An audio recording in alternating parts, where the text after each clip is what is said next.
Big thing on this, when you're getting the death wobble on these things, you got to take this bolt down and pull the piston out and make sure that the piston isn't locked up. The piston is like a regular shock. It should be smooth. When these things go into that death wobble and everything starts shaking, a lot of times the track bar is the main issue.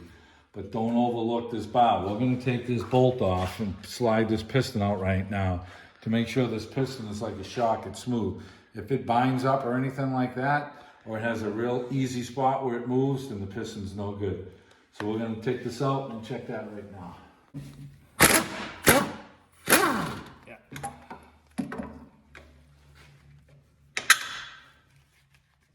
Let's pry that out.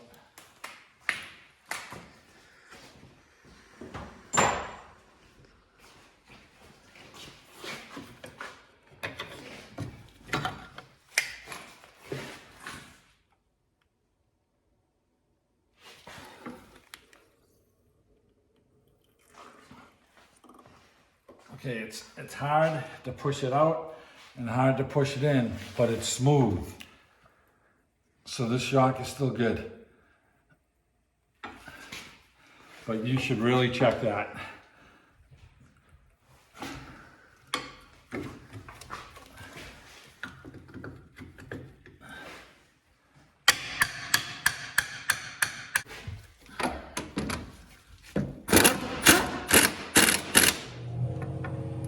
That's it. So we got the track bar installed. We checked our steering stabilizer shock, and that's in good condition. So we're all set with this one now. No more death wobbles.